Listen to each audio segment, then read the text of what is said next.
question, parce que c'est vrai que moi, je discute avec des Russes et que de plus en plus, avant, il y avait une sympathie pour les Français, mais c'est en train de changer. Les Russes sont en train de moins en moins aimer les Français quand même à cause du comportement. Écoutez, moi je le ressens pas parce que les Russes aiment bien les étrangers. C'est un pays très accueillant et au contraire, ce qu'ils disent, mais quand ils entendent parler français, ils disent mais vous êtes encore là? Pourquoi vous n'êtes pas parti, etc. Ils sont très curieux de savoir pourquoi on est encore là. Et puis moi je suis quand même je passe dans les talk-shows de Solovyov notamment. Là, c'était d'ailleurs la chaîne de Solovyov Live où je passais. Et donc, en fait, je suis assez connu en Russie. Donc, les gens me reconnaissent assez souvent et ils m'apprécient. Et je pense que, évidemment, si vous voulez, le régime d'Emmanuel Macron livre des armes qui tuent des enfants, des soldats russes, des maris, des fils. Donc, effectivement, ils en veulent au régime. Et je pense qu'ils font vraiment la différence, comme Vladimir Poutine d'ailleurs, entre le régime et le peuple.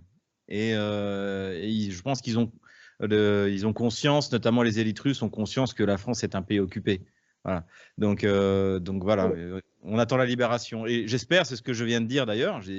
Pourquoi est-ce que Macron a peur? Parce que une défaite militaire peut aboutir à un bouleversement politique.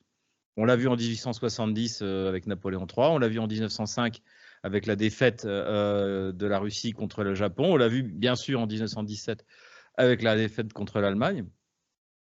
On l'a vu en Allemagne en 1900. Vous avez dit que la défaite contre le Japon, non, ils ont perdu contre les Japonais? En 1905, oui. Ah d'accord, ok. En 1905, il y a eu c'est un conflit périphérique. Hein, les Russes avaient peu de forces en Extrême-Orient et ça a été la prise de Port-Arthur notamment. Et donc il y a eu un traité, le traité de Portsmouth.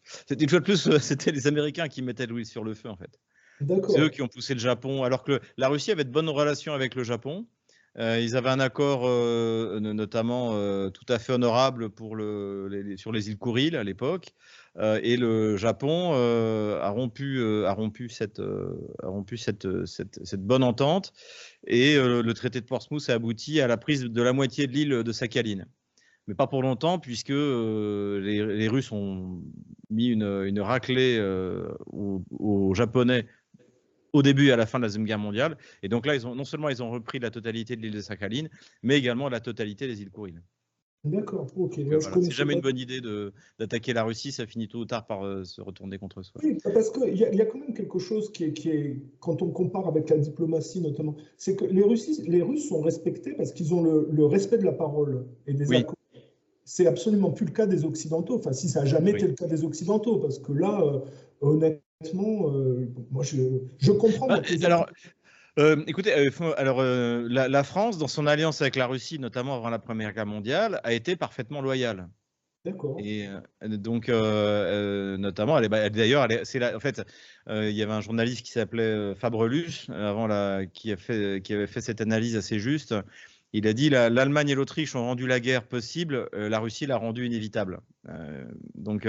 Et quand la Russie est entrée en guerre, les Français n'étaient même pas au courant. Ils étaient allés à Saint-Pétersbourg et ils étaient dans le bateau, la délégation française en train de rentrer. Et à ce moment-là, la Russie a refusé de se soumettre à l'exigence de Berlin. Et c'est comme ça que ça a déclenché, que la Première Guerre mondiale s'est déclenchée. Et la France est rentrée en guerre. Tout à fait loyalement vis-à-vis de son alliance avec la Russie. Elle a même essayé de soutenir le régime en place en envoyant des troupes à Odessa contre les bolcheviks. Bon, ça n'a servi à rien. Parce que franchement, quand on compare aujourd'hui, moi je comprends que les Africains se tournent vers les Russes parce que, je veux dire, quand on compare la mentalité mais de gens qui se prétendent antiracistes et anticolonialistes, mais qui pratiquent un racisme et un colonialisme. Ah, mais c'est tout simplement incroyable. Mais d'ailleurs, c'est pas que les Russes, en fait. Les Russes prennent pas la place. Les Russes prennent une place vacante. C'est parce que on se comporte mal. En plus, on n'a plus grand-chose à apporter parce que nous sommes un pays pauvre. Et puis, il n'y a pas que la France qui se fait foutre dehors. Les Américains se font mettre dehors, les forces américaines viennent se faire mettre dehors du Niger. Ils voulaient aller s'installer au Ghana, le Ghana a dit non. Ils sont en train de maintenant aller voir en Côte d'Ivoire si les Ivoiriens veulent bien d'eux. Donc c'est tout l'hégémon occidental qui est en train de se faire mettre dehors d'Afrique. Les Anglais, les Américains, les Français. Et c'est pas que les Russes les Russes sont même pas dans les 10 premiers investisseurs en Afrique. Ceux qui nous mettent vraiment dehors, c'est les Chinois, les Turcs, les Émiratis, etc. Donc c'est pas la faute des Russes, c'est notre faute à nous parce qu'on se comporte mal. Voilà. Mais c'est aussi le niveau de la diplomatie qui est totalement ridicule et malsain, quoi. Vous avez vu ce que Lavrov dit de son rapport avec, je crois que c'est le ministre des Affaires étrangères, là, ou je ne sais plus quel représentant français est allé voir Lavrov pour lui dire, voilà, on a de mauvaises relations, ça ne va pas s'arranger, mais vous êtes en bonne position en Afrique alors que nous, non, est-ce que vous pouvez nous aider? Et Lavrov, il a dit, mais ils sont aussi débiles que ça de croire que je vais les aider alors qu'ils nous disent qu'ils vont mal se comporter avec nous, quoi. Comment c'est possible d'avoir une diplomatie aussi basse? C'est lui qui le dit, hein, c'est Lavrov. Non, mais de toute manière, si vous voulez, ce qui a ruiné notre diplomatie, le dernier événement qui fait que la Russie ne nous prend plus au sérieux, c'est le fait que Macron ait publié un entretien téléphonique secret avec Vladimir Poutine en juin 2022. Donc maintenant, c'est terminé. C'est terminé. C'est scandaleux. Hein. Tant que Macron sera là, nous ne serons plus pris au sérieux. Nous ne serons plus pris au sérieux. Et d'ailleurs, ça a choqué non seulement en Russie, mais ça a choqué en Chine, ça a choqué partout. Plus personne ne veut parler à Macron au téléphone. Et puis la manière de tutoyer Poutine et de lui dire qu'il ne sait pas comment il interprète les lois, alors que lui ne comprend pas les lois et qu'il dit n'importe quoi. Il n'a même pas lu les accords de Minsk. Il n'a même pas lu les accords de Minsk. Et puis vous regardez Angela Merkel et François Hollande qui disent qu'ils ont triché, menti. Je veux dire, comment vous voulez être respecté après ça? Et puis, c'est pas que les Français. Regardez Blinken en Chine récemment. Ah oui. Mais comment on peut en arriver là, quoi?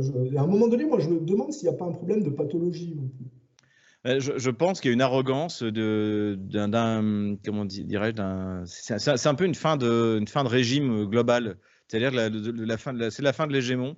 Et donc, on n'a plus les moyens de notre politique. Et pourtant, la seule chose qu'on a conservée, c'est l'arrogance. On n'a plus d'armée. On n'a plus d'économie, mais en revanche, on a cette arrogance bourgeoise de ce que j'ai défini comme la gauche bourgeoise, qui est très caractéristique des Lumières, hein, d'ailleurs, de cette espèce d'idée qu'on va pouvoir faire la leçon au monde, leur dire ce qu'il faut faire et pas faire, déclencher la guerre contre eux, faire la guerre à notre propre peuple, les élites qui font une guerre à leur propre peuple. Voilà, on est au bout de ça, incontestablement. Alors, je reviens à notre histoire de chronologie et de bon flic, mauvais flic. Je vais continuer à faire le russe frustré de la mollesse de Poutine, même si vous n'êtes pas d'accord, mais ça va faire un contraste. Non, attendez, Poutine est un modéré. Quand on le compare aux communistes ou aux nationalistes, évidemment que c'est un modéré. Voilà, parce que moi, si vous voulez, si on reprend la chronologie, on en était à Poutine qui vire les oligarques et qui est en train de mettre en place quelque chose pour freiner la décadence. Bon, c'est ça. Donc, il met les choses en place, mais on arrive très vite à la Libye, et où Medvedev est président et Poutine Premier ministre. Mais on voit bien que les Russes, à ce moment-là, se font avoir complètement et perdent l'influence en Libye parce qu'ils font confiance bêtement. Tout à fait. Tout à fait. D'ailleurs, si vous voyez aujourd'hui le président Medvedev, puisqu'il était président à cette époque-là, aujourd'hui, il est donc secrétaire adjoint du comité de sécurité nationale. C'est lui qui a parmi les mots les plus durs contre l'Occident parce qu'il s'est fait berner. Il s'est fait berner par Alain Juppé. C'est-à-dire qu'Alain Juppé a obtenu de Medvedev en disant les Russes veulent faire jouer les organismes internationaux, l'ONU, etc. etc. Et donc Juppé est arrivé en disant ne mettez pas votre veto pour la résolution sur la Libye, c'est juste pour protéger les populations civiles, etc. Et Medvedev a accepté de ne pas mettre le veto de la Russie. Et les conséquences, on la connaît, c'est l'assassinat de Kadhafi et la bascule de la Libye jusqu'à aujourd'hui dans l'anarchie la plus complète, avec des morts, un pays d'Afrique qui était un des plus prospères, avec une classe estudiantine, vraiment une prospérité incroyable. Et bien tout ça a été détruit. Et les Russes ont compris qu'on les avait bernés. Et c'est pour ça qu'on les a pas repris en Syrie, notamment. En Syrie, la Russie, je crois que c'était quasiment à la même époque, hein, a mis systématiquement son veto contre toutes les résolutions qui étaient proposées par les Occidentaux. Alors moi, je vais vous opposer une chose, c'est que est-ce que c'est pas de l'incompétence et de la naïveté de la part des Russes de se faire avoir? Parce qu'ils ne se sont pas fait avoir qu'en Libye. En 2014, le coup d'État, là, où ils ont demandé à Poutine de demander à Yanukovych de ne pas faire intervenir les chars, Poutine s'est fait entuber exactement de la même manière. Non, là c'est non, non. En fait, il faut voir une chose, c'est que le 20 février, le 19-20 février 2014, Yanukovych a gagné à Maïdan. Maïdan s'est essoufflé, les forces de l'ordre ont fini par l'emporter, et en fait, c'est pour ça.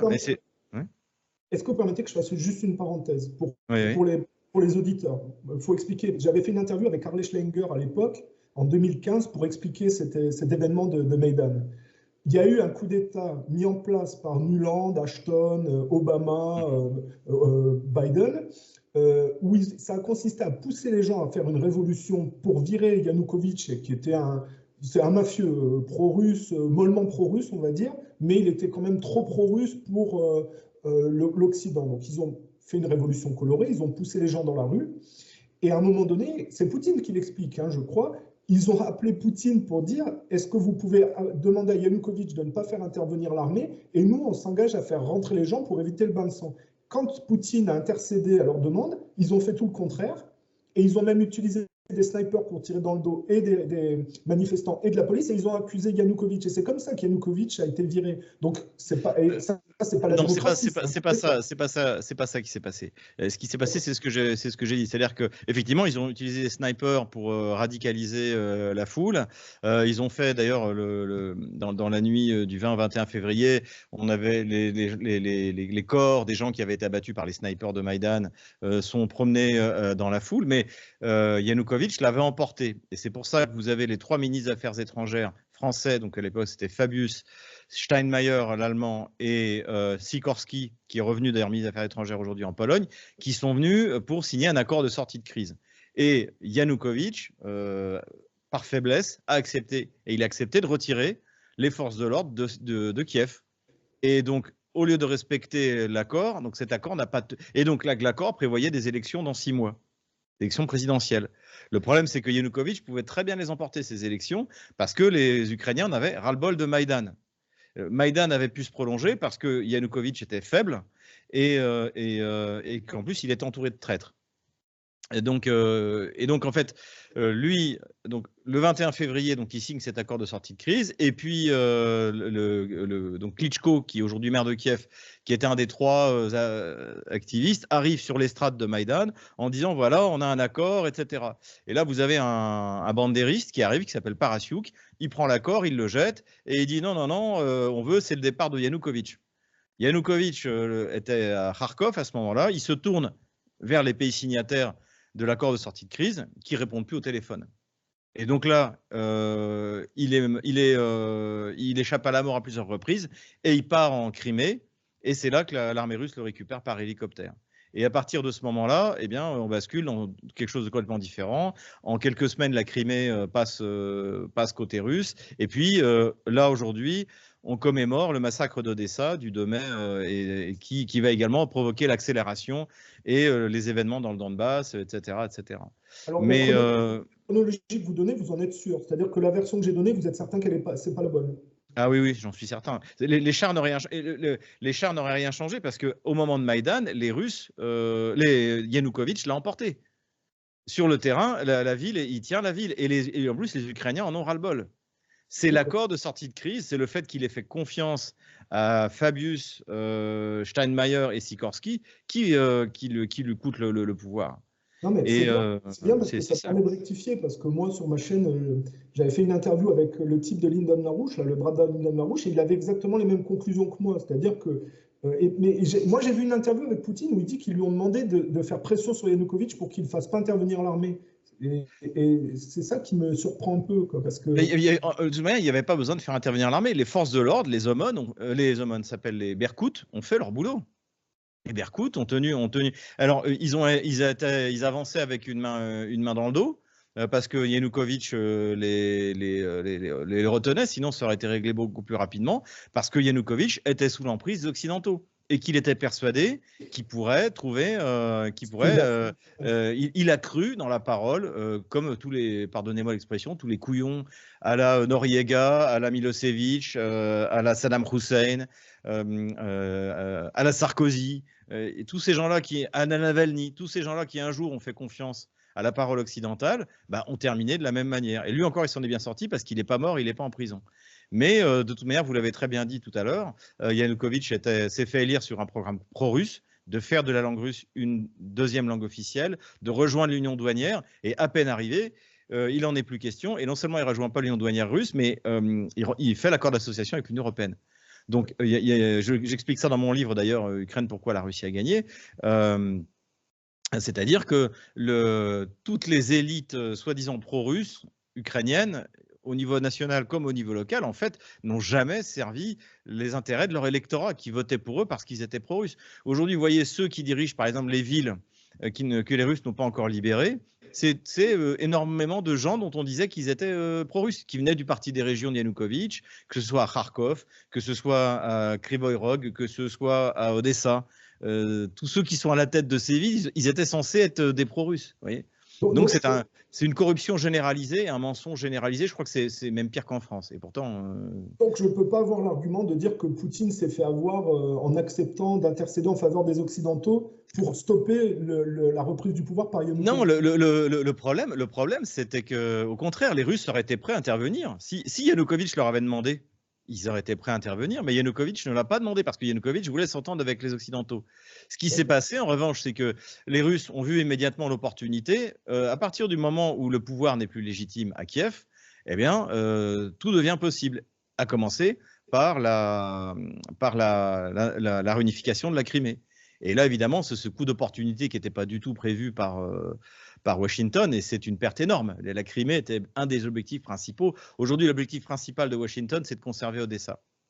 Parce qu'après avoir perdu la Crimée et Sébastopol, si en plus ils perdent Odessa, alors là, c'est la catastrophe complète du point de vue politico-stratégique pour Washington. Et pour la Pologne, accessoirement. Alors, ça veut dire que Poutine est un judoka, il contre toujours les velléités de... Il est brillant.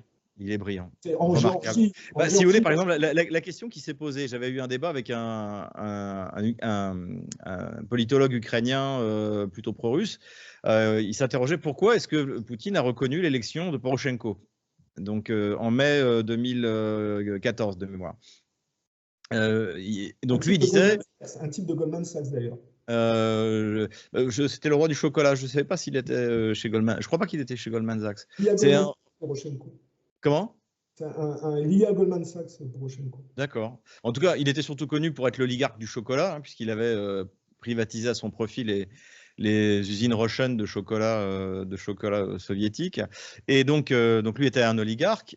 Et donc l'explication que donnait le politologue ukrainien, c'était que après tout, l'Ukraine a toujours été, sauf Yanukovych, souvent été dirigée par les oligarques, plus ou moins officiellement. Avec Poroshenko, il était ouvertement oligarque. Yulia Tymoshenko aussi, qui avait été Premier ministre, était une oligarque. Et de toute manière, l'oligarchie ukrainienne a toujours été aux commandes et elle l'est encore aujourd'hui. Contrairement à la Russie, Akhmetov, par exemple, qui est toujours aux commandes. Kolomoïski, alors il a pris un peu de plomb dans l'aile, mais il est toujours, c'est lui qui a créé Zelensky. Alors, quand je dis qu'il est lié à Goldman Sachs, c'est par Yarsemouk, le ministre. Ah oui, d'accord. Oui, le Premier ministre de l'époque, oui, tout à fait. Qui était un des trois. Vous aviez Klitschko, Yatsenyuk et Tiagnibok, qui était le nazi de service, on va dire. Que Nuland ne voulait pas voir Klitschko là-dedans, parce qu'il n'était pas assez sur la ligne de Washington, visiblement. Klitschko était plutôt l'homme des Allemands. D'ailleurs, il était son mouvement, je ne sais plus comment ça s'appelait, était proche du parti démocrate chrétien allemand, CDU. Mais le problème de tout ça, c'est que voilà, l'explication, en fait, pourquoi est-ce que Poutine a reconnu l'élection de Poroshenko? Parce que ça cimentait la réunification de la Crimée. Oui, mais alors. Tandis que il était très habile. Il était très habile. Il était très habile, mais Poroshenko était allié avec les groupuscules qu'on peut appeler néo-nazis ukrainiens à l'époque, les bandéristes, et il avait un discours anti-russe complet, c'est-à-dire de couper la langue russe et d'enlever non. Pendant sa campagne électorale, Poroshenko, il a eu un discours de réconciliation avec la Russie. Non, mais après, c'était autre chose, parce qu'il quand il prête serment devant le Parlement ukrainien, vous pouvez trouver le serment sur ces vidéos, il dit comme il y a des législatives qui arrivent, et qui sait qu'il a besoin de l'électorat qui veut faire la paix avec la Russie, et il explique qu'en 3 mois, il aura fait la paix avec les Russes. Oui, mais et évidemment, une fois élu, comme Zelensky, il fait exactement le contraire de ce qu'il a promis. Parce qu'on a des discours de lui où il dit qu'il n'y aura pas de retraite pour les pro-russes, que la langue... Oui. En fait, à partir du moment où il est élu et après les législatives, là, le ton change complètement. Comme Zelensky se fait élire parce qu'il est la star d'une série en langue russe où il joue le rôle d'un prof de français qui devient président de l'Ukraine. Et la série s'appelle Sluga Naroda, le service du peuple. Et le dernier épisode, c'est mars 2019. Et il est élu président pour de vrai cette fois en avril 2019. Les Ukrainiens n'ont pas d'excuses sur cette histoire parce que je suis désolé à dire, c'est triste à dire, mais ils ont une maturité politique d'enfants de 5 ans. C'est pire. Encore une fois, la situation du point de vue de la pratique politique est pire qu'en France. Et pourtant, je pense qu'on a un des plus mauvais exemples dans le monde. En tout cas, d'Europe, je pense qu'on est le pire. Cette série télé, c'est qu'il a fait aussi la promotion de la décadence un peu LGBT. Il a joué bien sûr. L'hymne national avec le sexe. On ne peut pas croire que voter pour ce genre de personnes va apporter une politique pérenne. Je veux dire, c'est comme Macron, quelque part, voter pour Macron, c'était aussi voué... C'est de la manipulation encore une fois, c'est quelque chose qui a été prévu pendant longtemps. La série, elle démarre en novembre 2016 et elle se déroule jusqu'à l'élection. Et il donne à son parti le nom de la série, Sluga Naroda. Il s'identifie un peu comme l'a fait avec Macron, EM, En Marche. Lui, c'est The. Donc c'est très narcissique, c'est de la manipulation des foules. Voilà. Et là, on peut dire que c'est ce que les mondialistes, je crois que c'était Karl Popper qui appelait ça le bêta humain. C'est le bêta humain. Et puis c'est comment dire, derrière c'est très fortement connoté mafia juive avec Kolomoïski et ce genre de personnages qui sont reliés. Alors en fait c'est tous les oligarques. Alors la majorité des oligarques comme en Russie à l'époque sont effectivement juifs, mais le plus puissant d'entre eux c'est Akhmetov, c'est un tatar. Je crois même qu'il est musulman. Donc, c'est avant tout la classe mondialisée. Il est plus que Kolomoïski au point de vue de l'influence ? Ah oui, du point de vue de la fortune, Akhmetov, alors ils ont beaucoup perdu, puisque notamment Akhmetov contrôlait... c'est Akhmetov qui a permis à Kiev de conserver Mariupol en 2014. Puisque c'est lui qui contrôlait la ville, et c'était sa ville. Et il a beaucoup perdu en perdant Mariupol. Aujourd'hui, ses derniers actifs sont à Kryvyi Rog. Et c'est lui un des plus fervents soutiens du régime de Kiev. Et c'est pas lui, il n'a pas créé Kolomoïski, mais il n'a pas créé Zelensky, c'est Kolomoïski qui l'a fait. Mais c'est quelqu'un d'extrêmement, je pense, depuis le début, c'est le plus puissant des oligarques. Le plus puissant des oligarques. Bon, là, on est dans la période de 2014. Et en 2014, c'est quelque chose que vous devez connaître. Alors, moi, je ne suis pas militaire, mais vous allez certainement comprendre. En 2014, il y a eu cette histoire du vol MH17. Oui. Moi, j'ai travaillé un peu dessus et on voit dans les débris de la carlingue de l'avion que la cabine de pilotage a été visée par des impacts de tir à l'horizontale, ce qui fait que pour moi, ce n'est pas un tir qui vient d'en bas, mais c'est un avion ukrainien qui aurait abattu cet avion-là. Est-ce que vous avez la version de... Quelle est votre version? Parce que moi, j'ai publié ma version précisément dans mon dernier bouquin. En fait, les Russes ont fait un test de missile Buk M1, donc le même style de missile qui est utilisé par les Ukrainiens. Et en fait, ce que vous voyez, c'est pas des tirs. En fait, c'est que quand vous avez un missile anti-aérien, il y a une fusée de proximité. Il explose avant de toucher l'avion. Et donc, il explose en envoyant une multitude d'éclats, ce qui à 10 000 mètres est fatal. Donc, ce n'est pas des tirs directs, en fait. C'est un missile qui a explosé au niveau de l'avant gauche de l'appareil, si je me souviens bien. Mais effectivement, j'ai étudié aussi la thèse d'un avion. Je dirais à la limite, ce qui a détruit le MH17, ce n'est pas ce qui est inventé dans l'avion, c'est qui l'a détruit et est-ce que c'est fait exprès ou pas. Qui l'a détruit, c'est certain que c'est l'Ukraine. Il n'y a pas de solution alternative pour que ce ne soit pas l'Ukraine. Et moi, je pense que ça a été détruit délibérément. parce que l'Ukraine, parce que l'Allemagne, la France, l'Italie ne voulaient pas prendre de sanctions sérieuses contre la Russie. Les sanctions qui ont été prises au lendemain de la réunification de la Crimée ont fait rigoler tout le monde. Alors, est-ce que je peux vous lire un passage et vous me dites ce que vous en pensez pour cette histoire du vol MH17? Oui, oui. C'est un pilote qui a été identifié, qui s'est suicidé. Oui, depuis je connais, j'en parle dans mon livre, mais lui, il pilotait un MiG-25. Donc, un MiG-25 ne peut pas faire un tir au canon à 9000 mètres d'altitude. C'est pas possible. Donc, et en revanche, alors oui, ça peut être un missile solaire, mais en principe, c'est pas ce avec quoi ils sont. Et ben voilà, justement, c'est pour ça que je veux vous lire l'article parce que. Non, mais je connais. Je connais. Encore une fois, j'ai un chapitre dans mon livre où je parle. Ça s'appelle l'Empire du mensonge, et j'appelle le MH17 le père de tous les mensonges. Oui. Et effectivement, ce pilote, il y a un mécanicien ukrainien, mécanicien de ce pilote, qui est passé côté russe et qui a fait un témoignage devant le parquet russe dans lequel il a dit que ce pilote ukrainien a atterri, et il avait tous ses missiles avaient été tirés, mais que je sache, c'est plutôt des missiles air-sol que portent les Sukhoi 25. Et il a dit, en parlant du MH17, il aurait mieux valu qu'il ne soit pas là.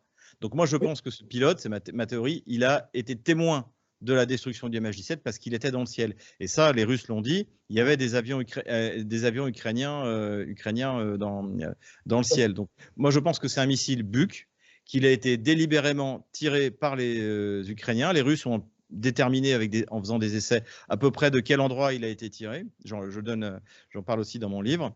Et donc ce pilote a été témoin de ça. Et effectivement, il a pris sa retraite. Il est devenu directeur à 29 ans de l'aéroport de Nikolaïev, à 29 ans. Hein. Et pourtant, il était marié, il avait 2 enfants et il s'est tiré une balle. Tout lui réussissait, mais il s'est tiré une balle, soi-disant. Donc évidemment qu'il n'y a pas besoin d'être... Ceci dit, la thèse est un peu différente. C'est que la thèse dit qu'il a abattu l'avion avec des missiles qui n'étaient pas prévus pour son avion, des sol-air, en pensant que c'était l'avion présidentiel russe qui était passé... Non, ça c'est des âneries. Un avion présidentiel russe ne va pas passer dans le... Il était passé quelques heures au-dessus d'un champ de bataille, c'est pas sérieux. Non. Au-dessus d'une zone, comment s'appelle, d'une zone en conflit, c'est pas possible ça. Parce qu'il y a eu un trajet présidentiel quelques heures avec une... Non, mais il n'y a pas un seul... que l'avion présidentiel russe survole une zone de guerre. D'accord. Tout simplement pas possible. D'accord. Bon, mais en tout cas, vous confirmez que cette histoire de 2014 est une histoire de manipulation médiatique qui vise... Ah oui, moi je pense que, encore une fois, je suis certain que c'est les Ukrainiens qui l'ont détruit. On ne peut pas complètement exclure la possibilité que ce soit l'avion. Mais globalement, en plus, les Russes, encore une fois, ont fait des tests en grandeur nature. Donc, je pense plutôt d'un missile. Et en plus, le missile a été identifié, puisque les Ukrainiens ont donné le numéro du missile. Et les Russes ont retrouvé que c'était un missile qui a été livré à l'ouest de l'Ukraine à la fin des années 80, à l'époque soviétique. Ils avaient toute la nomenclature. Donc, je pense que c'est délibéré. C'est ça qui est grave.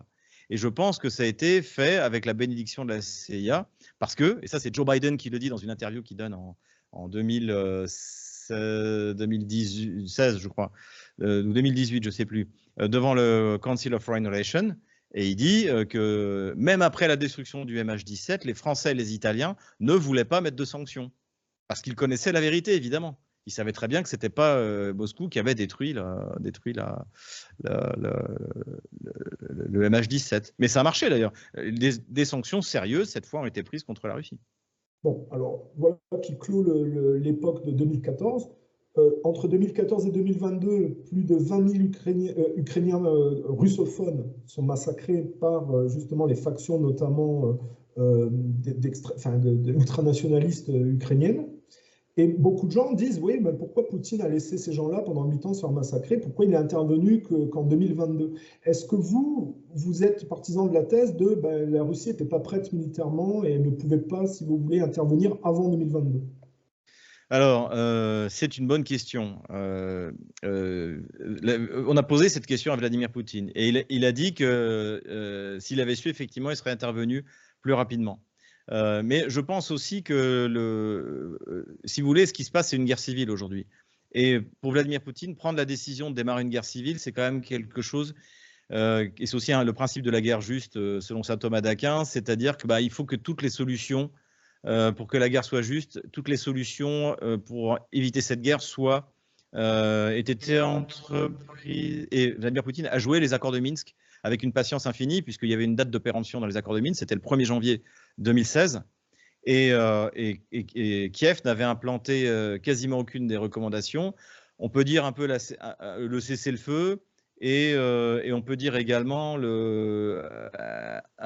quelques échanges de prisonniers, mais finalement très peu. Mais l'amnistie, le changement constitutionnel, le statut d'autonomie du Donbass, tout ça n'avait pas été implanté. Donc Vladimir Poutine et tout le Conseil de sécurité de l'ONU qui avait voté la résolution 2202 qui légitimait les accords de Minsk auraient dû intervenir pour forcer Kiev à appliquer les accords de Minsk.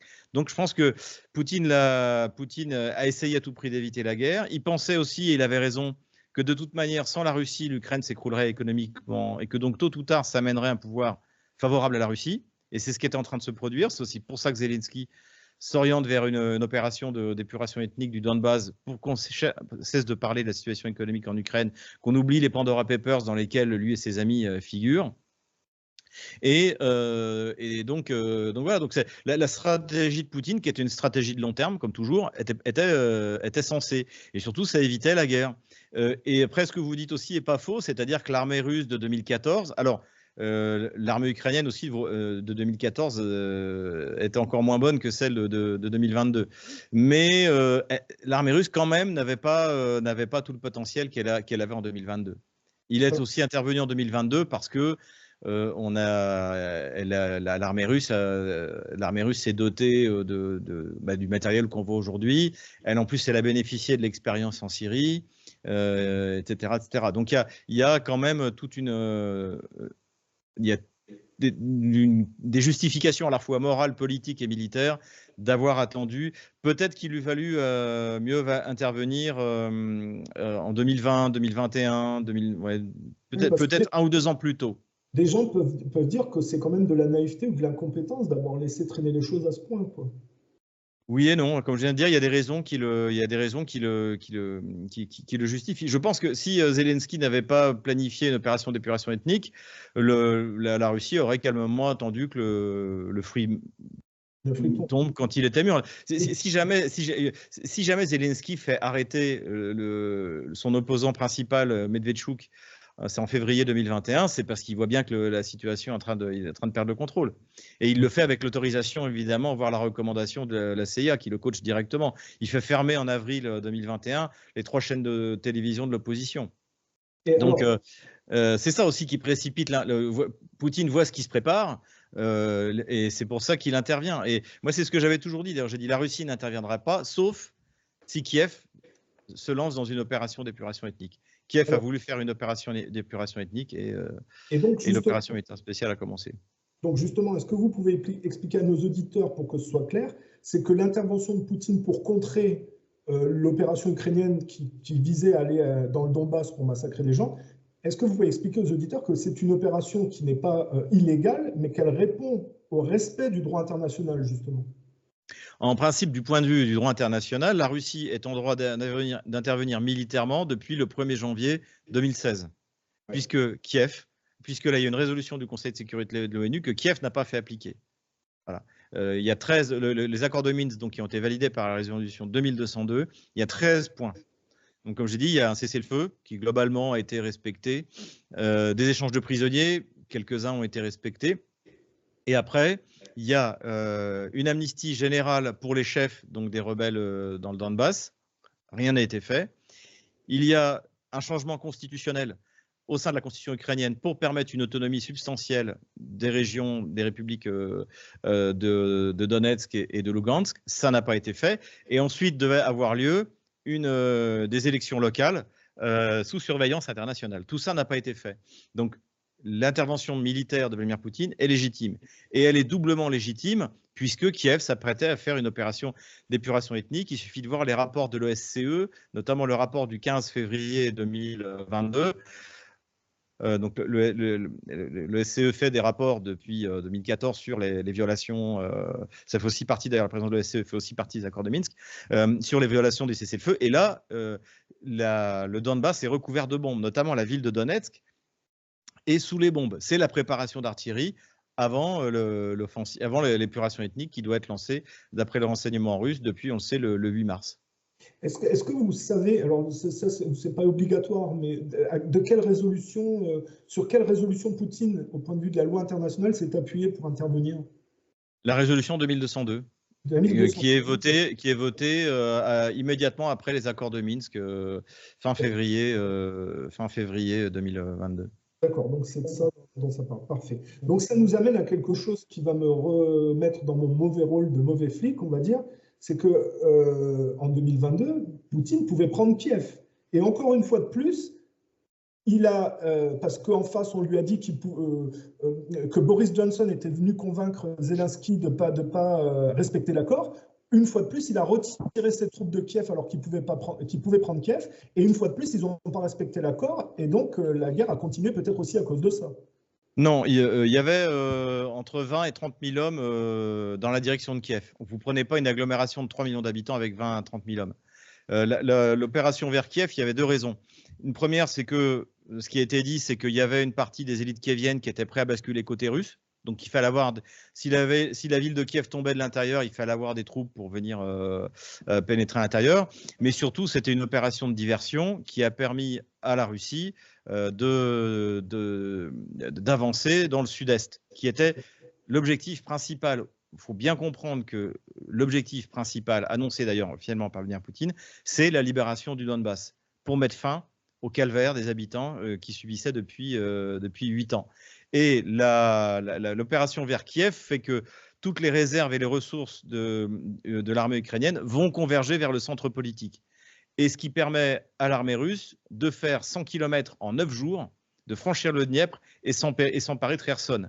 Ça permet en même temps de complètement fermer Mariupol et de faire un espèce de chaudron géant qui fait que Mariupol se retrouve tout d'un coup isolé à 80 km au sud de la ligne de front, avec la prise de Volnovakha, et donc de s'emparer de Mariupol, qui est le premier port industriel, et donc de continuer de commencer la libération de la République populaire de Donetsk, puisque Mariupol est la troisième ville après, ou la quatrième ville après Donetsk. Vous avez Donetsk, Gorlovka, Makiivka, Mariupol. C'est les trois grandes villes, les quatre grandes villes du Donbass qui ont été libérées grâce à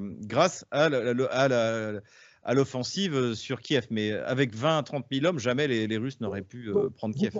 Vous pensez donc que c'est une opération de diversion pour fixer les troupes ukrainiennes en défense et pouvoir avancer? C'est ça. Et le cas échéant, si par hasard il y avait une révolution de palais, mais à mon avis peu probable, à Kiev, eh bien, ça permettait d'avoir des troupes sur place qui, dans ce cas, seraient rentrées sans combattre. C'était ça, mais avec 20 000 hommes, vous ne prenez pas Kiev.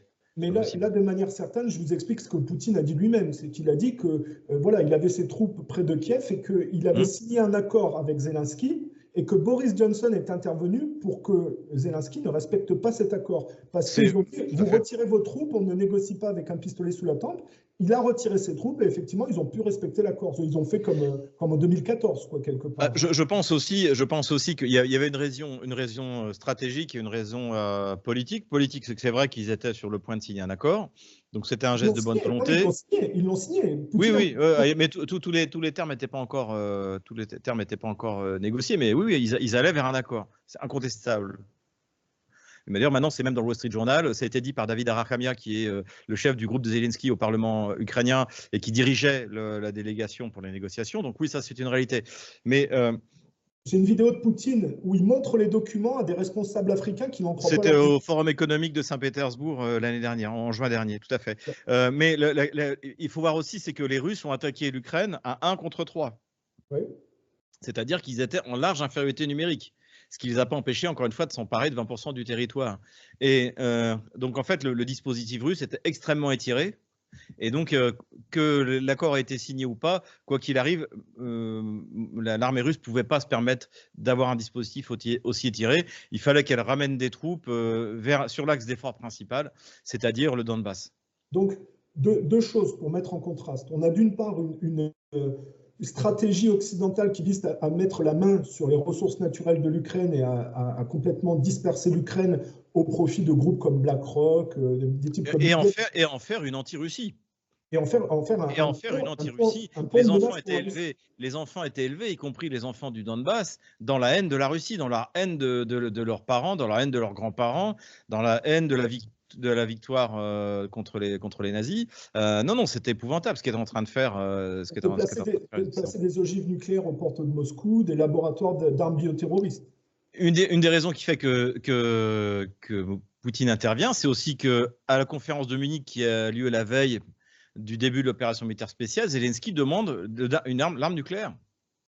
Ils ont des laboratoires de bioterrorisme aussi aux portes de la Russie. Voilà, c'était sur le site de l'ambassade des États-Unis. Oui, non, mais ils étaient en train de faire de l'Ukraine un pays pauvre, mais totalement consacré à la guerre contre la Russie. Où toutes les terres agricoles sont accaparées par l'Occident et par des groupes américains. Alors, on va voir ce que ça va donner, parce que légalement, jusqu'à présent, ils les louaient, et normalement, depuis le 1er janvier 2024, ils ont le droit de les acheter. Mais est-ce qu'ils vont les acheter? Avant, ils n'avaient pas le droit, ils les louaient. Ouais. Parce que, en fait, la loi ukrainienne, comme la loi russe, interdit à des non-citoyens russes de posséder la terre. Et le FMI a obtenu de Zelensky, en 2020, je crois, c'est aussi dans mon livre, une loi qui abolit cette obligation d'être ukrainien pour posséder la terre. Parce que les prêts occidentaux ne sont pas gratuits. À un moment donné, il va falloir rembourser. Et c'est certainement... Là, en revanche, je ne sais pas quoi ils vont rembourser. Là, avec les terres et le patrimoine, comme d'habitude. Oui, sauf que à qui elles vont appartenir, les terres? Les groupes comme BlackRock, Bill Gates... Oui, ou à la Russie. La Russie, oui, effectivement. Et c'est ça, je vous dis, ce qui est intéressant de voir si BlackRock, Cargill et compagnie croient à la victoire ukrainienne, c'est est-ce qu'ils ont commencé à acheter les terres depuis le 1er janvier 2024 ? Ouais. Parce que pour continuer à dresser le tableau de la décadence occidentale, on peut dire quand même, parce qu'il y a des trafics de drogue, des trafics d'armes, des trafics d'organes, des trafics d'enfants, des trafics de prostituées.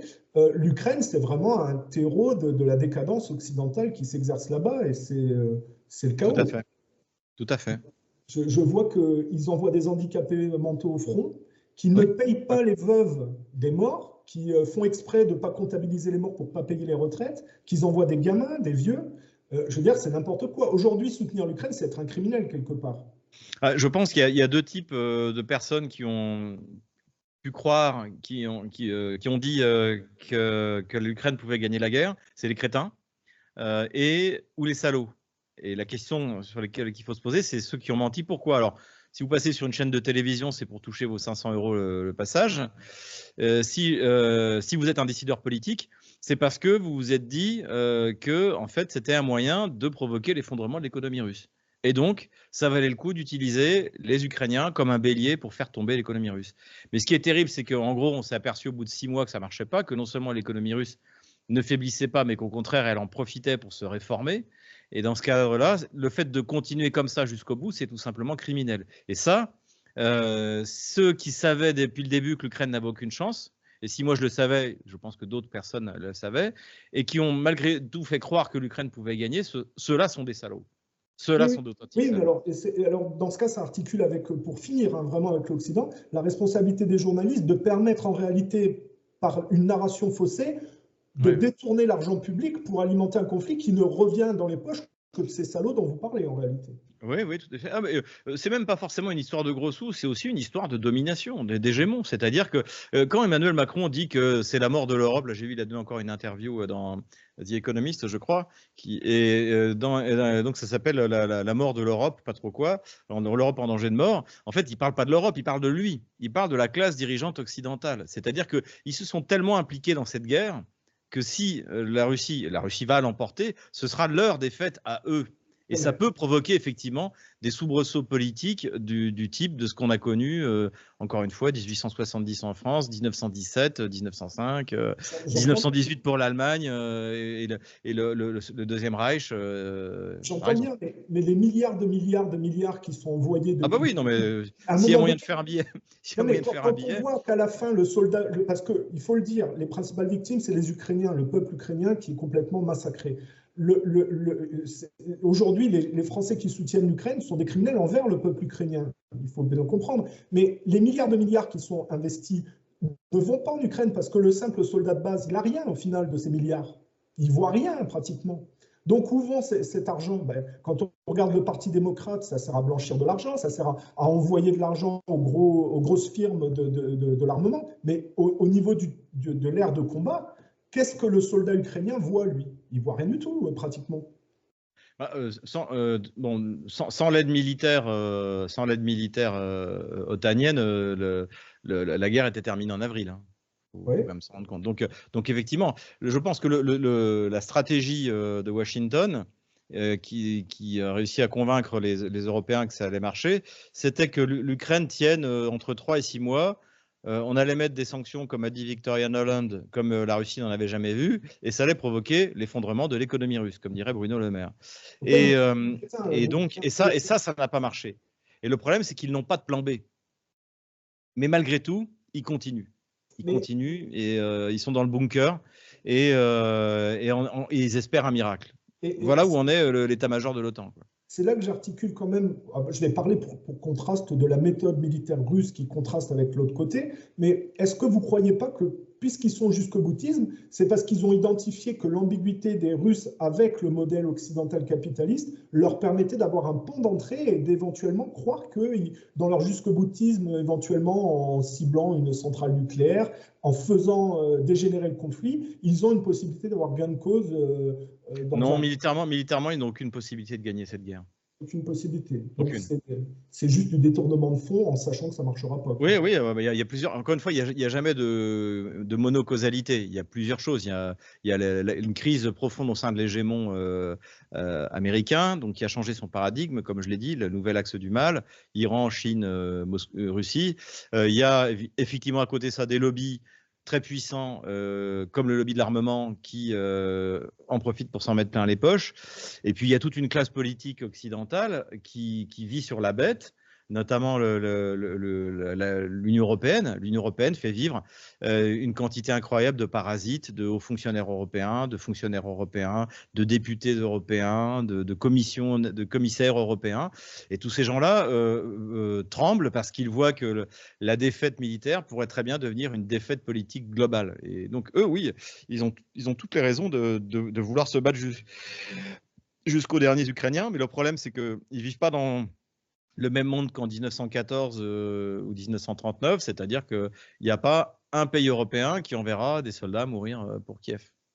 Vous croyez? Parce que la France a déjà envoyé des légionnaires. Non, on a envoyé, oui, des instructeurs pour les systèmes de tir, etc. Mais on enverra. On n'a même pas les moyens. On a 1000 hommes. On a 1000 hommes en Roumanie.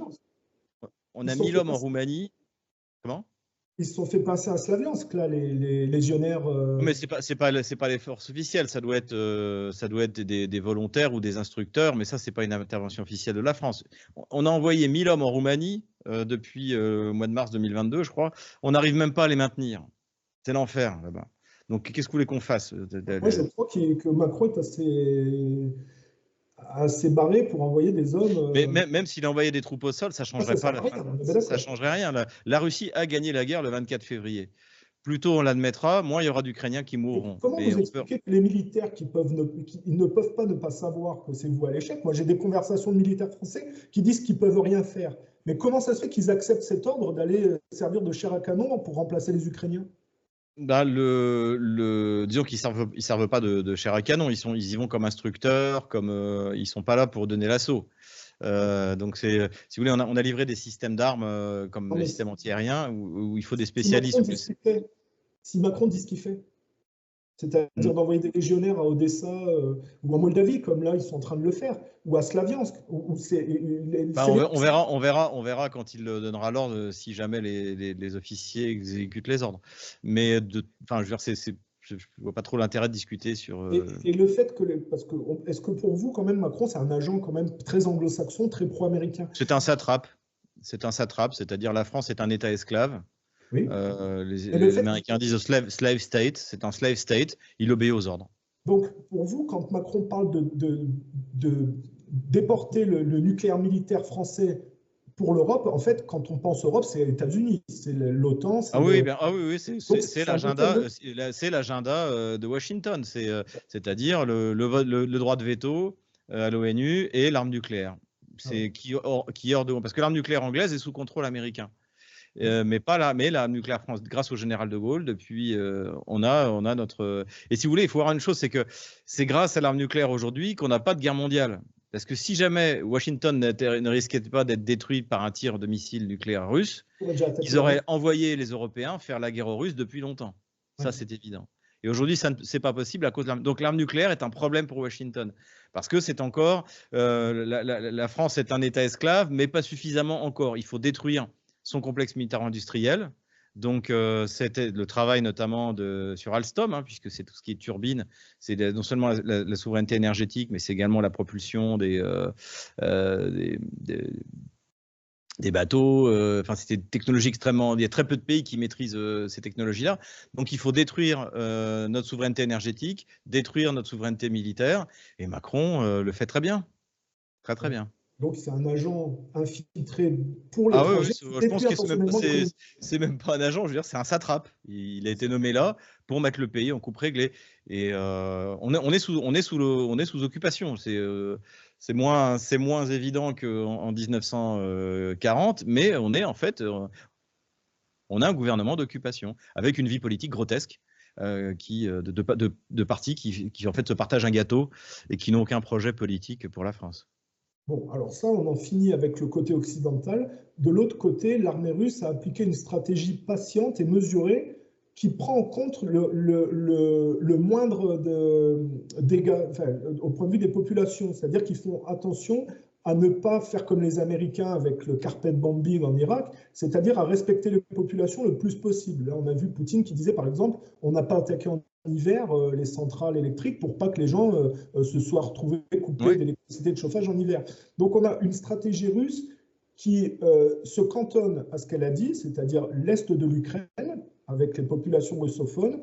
Ils prennent plus si les autres font des erreurs, éventuellement, parce que Poutine a quand même proposé un accord de s'arrêter au Dniepr, mais Poutine a proposé un accord que Macron a refusé, c'est-à-dire d'utiliser le Dniepr comme frontière. C'était avantageux pour l'Ukraine, mais ils n'ont même pas accepté. Donc du coup, ça va se prolonger jusqu'à éventuellement la prise d'Odessa. Mais on voit bien que les Russes ont une stratégie qui est beaucoup plus respectueuse et beaucoup plus humaine que le côté occidental qui n'a aucune règle.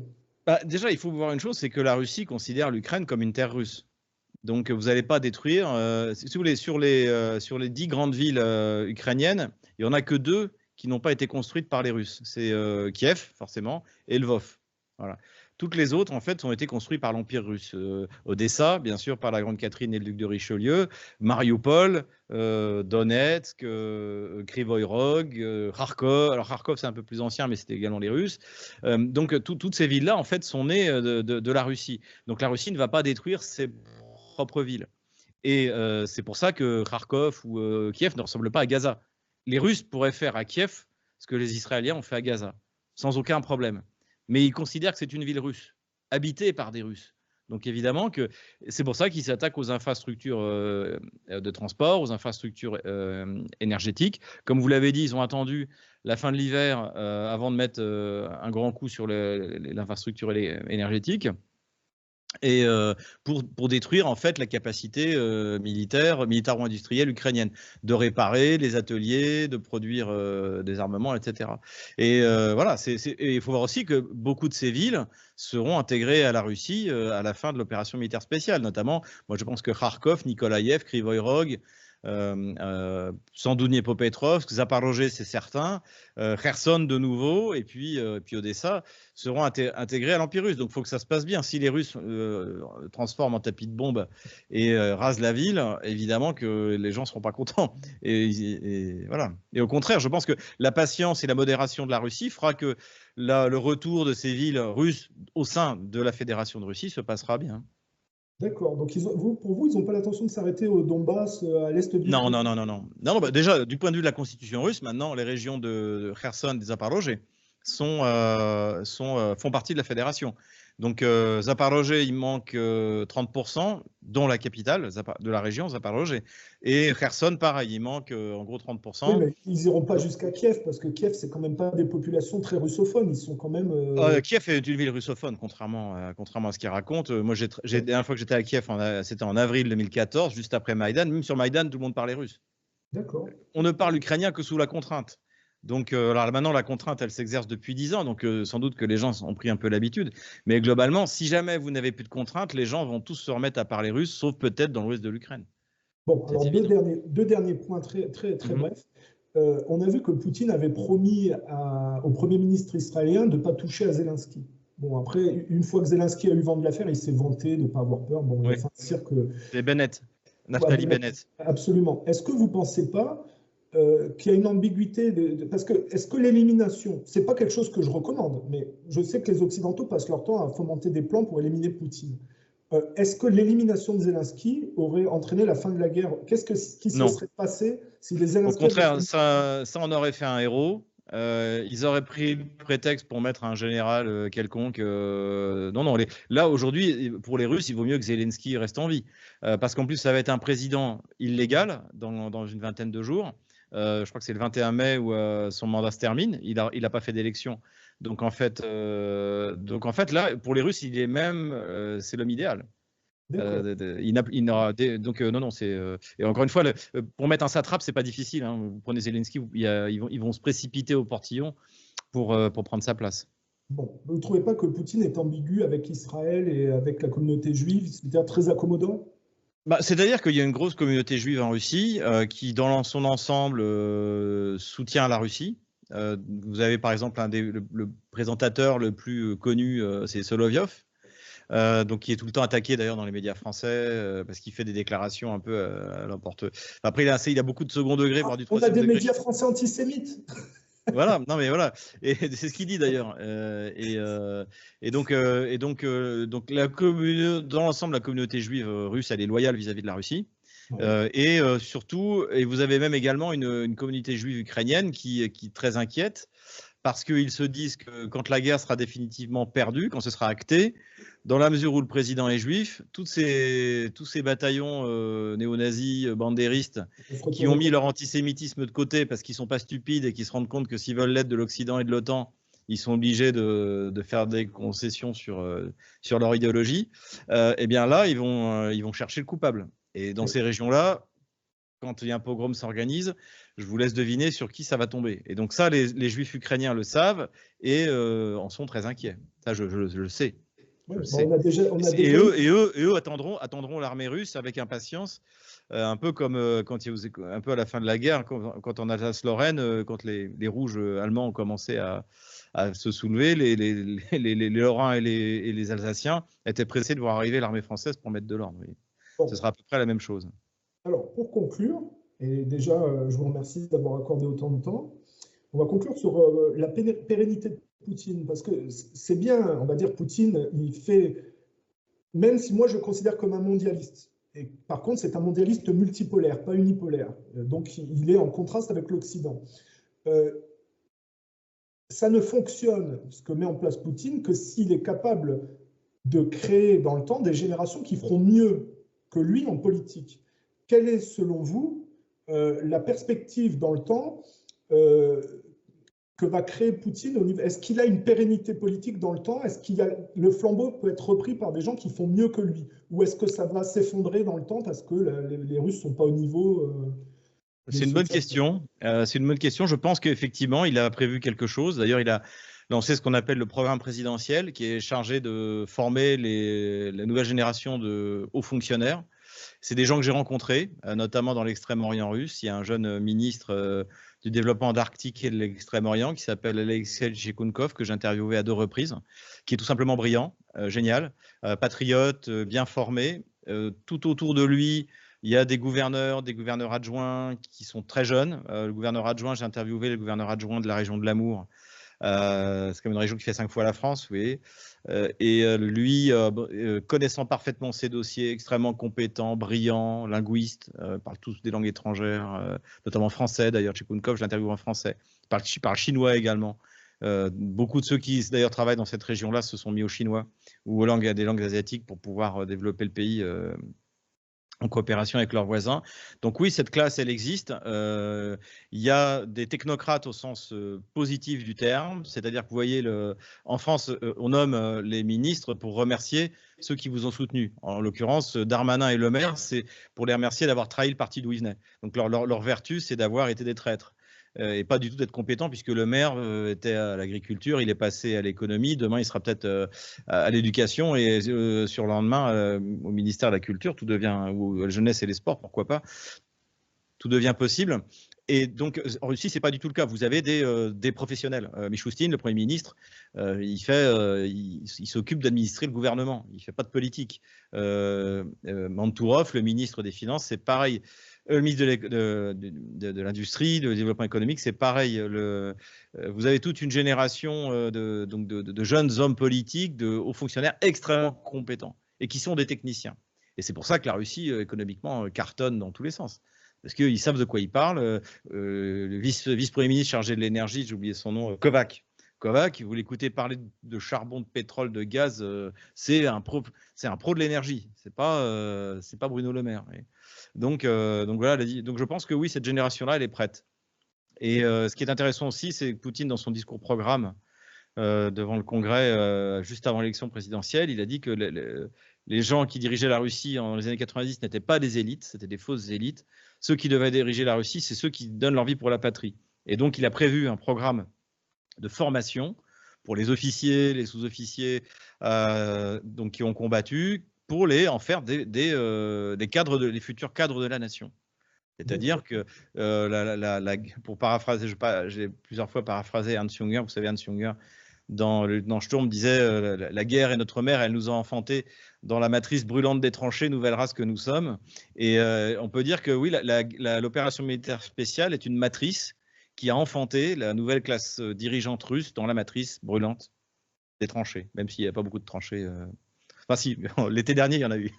Donc pour vous, en réalité, sur le bénéfice que va porter la route de la soie, les générations de Russes sauront totalement s'y accoler de manière compétente. Bah, tout à fait, c'est aussi l'avantage des sanctions, c'est-à-dire que les Russes étaient très axés depuis le début sur le projet de nouvelle route de la soie, mais maintenant, en plus, ils n'ont même plus le choix.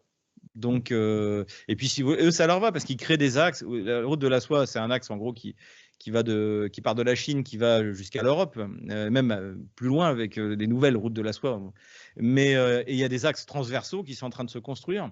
Il y a eu une rencontre du président Azeri Aliyev avec Vladimir Poutine la semaine dernière. Et en fait, il y a de quoi il est question de l'axe Volga, ce qu'on appelle l'axe Volga-Caspienne, c'est-à-dire un axe commercial qui partira de Saint-Pétersbourg, qui descendra le long de la Volga jusqu'à la Caspienne, qui passera soit par la Caspienne, soit par l'Iran, soit par l'Azerbaïdjan, et qui arrivera en mer d'Arabie, et qui ensuite après se poursuivra par la mer jusqu'à l'Inde, etc. Donc le monde est en train de changer profondément, les axes commerciaux sont en train de changer. L'approche asiatique, une approche fondée sur le compromis, l'emporte petit à petit sur l'approche occidentale dégénérée qui est agressive, qui veut la soumission totale de l'adversaire et non pas trouver un compromis qui bénéficie à tout le monde. Donc je pense qu'on va vers un siècle asiatique qui sera fait de compromis. Je pense que c'est plutôt une bonne chose, c'est plutôt une bonne nouvelle. J'espère juste en conclusion que les Russes sont conscients que plus ils coupent les ponts à l'Occident et plus leur situation va s'améliorer. Je pense qu'ils n'attendent plus rien de l'Occident. Ils n'attendent plus rien de l'Occident. Non, ils se considèrent comme Européens, mais ils n'attendent plus rien de l'Occident. Y compris les populations ? Oui. Oui, Okay. je crois que là, c'est. Et il faut voir une chose. Moi, quand je suis arrivé en Russie en 2020, j'avais l'impression d'arriver dans un pays du tiers-monde blanc, mais un pays du tiers-monde. L'aéroport à l'époque, les infrastructures. Et puis, le changement a été magistral ces 25 dernières années. Mais maintenant, c'est l'inverse. C'est-à-dire que quand je vais en France, j'arrive dans le tiers-monde. Surtout que maintenant, j'atterris à Charles de Gaulle 1, je peux vous dire que c'est mal organisé, c'est le bazar. En plus, moi, je suis fichier S, donc j'ai le droit à la totale. Et donc, c'est ça, c'est-à-dire que j'arrive dans une république bananière où rien ne fonctionne, où en plus, comme je suis un opposant politique, je me fais fliquer. Donc c'est la totale. Et le Russe de base qui va visiter Paris, Berlin, il fait le même constat. Ils disent finalement, c'est quand même mieux chez nous. Donc en fait, on n'a rien à leur envier, ils n'ont rien à nous apporter. Et à la limite, je préfère Singapour parce que c'est propre et que c'est sécure, hein. C'est sécurisé. C'est le même effet en Chine aujourd'hui quand on va en Chine. C'est exactement. Il paraît qu'à Pékin, c'est incroyable. Voilà. Donc ce que voient les Russes, c'est que Moscou, c'est une ville de 23 millions d'habitants qui fonctionne parfaitement, alors que Paris et sa banlieue, ça fait 22 millions d'habitants et il n'y a rien qui fonctionne. Et que ce n'est pas sécurisé et que les Jeux Olympiques vont sans doute être une humiliation mondiale pour nous. Donc il faut bien se rendre compte, c'est aussi pour ça que, on peut finir là-dessus, mais il y a eu en 2019 la Rand Corporation, donc il y a un think tank très anti-russe qui soutient la vision hégémonique américaine. Ils ont produit un rapport qui s'appelle comment contrebalancer la Russie. Et parmi les recommandations, il faut arrêter de les faire participer aux activités sportives internationales. Parce qu'ils ont eu les Jeux Olympiques de Sochi, où c'était magnifiquement organisé, un sans faute. Le pire, ça a été, pour eux, je veux dire, pour les Gémons, ça a été le championnat du monde de foot en 2018. Des aéroports magnifiques, tout organisé, des gens souriants, des volontaires souriants, zéro insécurité. Et donc, pour la Rand Corporation, ça, c'est inadmissible. Il faut non seulement que les Russes ne soient plus autorisés à organiser des jeux internationaux, mais en plus, il faut que leurs sportifs soient interdits d'y aller pour que le prestige de la Russie soit amoindri. Et nous, en fait, ce qui va nous arriver à nous, c'est que le monde entier va voir la misère. Mais ça, c'est positif pour les Russes parce que plus ils vont se couper de l'Occident et plus ça saigniront. Oui, incontestablement. Je suis d'accord avec ça. Même si en tant que Français, je suis triste, il faut qu'ils prennent leur distance avec nous parce qu'on n'a rien de bon à leur apporter. Et voilà, qu'ils sachent qu'au fond d'eux, les Français sont russophiles, ça c'est incontestable. C'est pour ça qu'il y a autant de personnes qui me suivent sur Internet, notamment. Mais pour l'instant, la France, en tant que structure politique, est quelque chose de dangereux qu'il faut éviter. La société est loin d'être un modèle, au contraire, les lobbies qui nous dirigent font du mal à notre population. Donc voilà, les Russes doivent éviter ça. Bon, eh ben, écoutez, Xavier Moreau, merci pour le temps que vous nous... Merci à vous. 2 heures d'interview, hein. Donc je vais monter ça et puis ça sera disponible sur la chaîne très rapidement. Je vous souhaite plein de bonnes choses. Et puis, merci. Peut-être à une prochaine fois. À bientôt. Au revoir. Au revoir. Au revoir. Bonne journée, Xavier.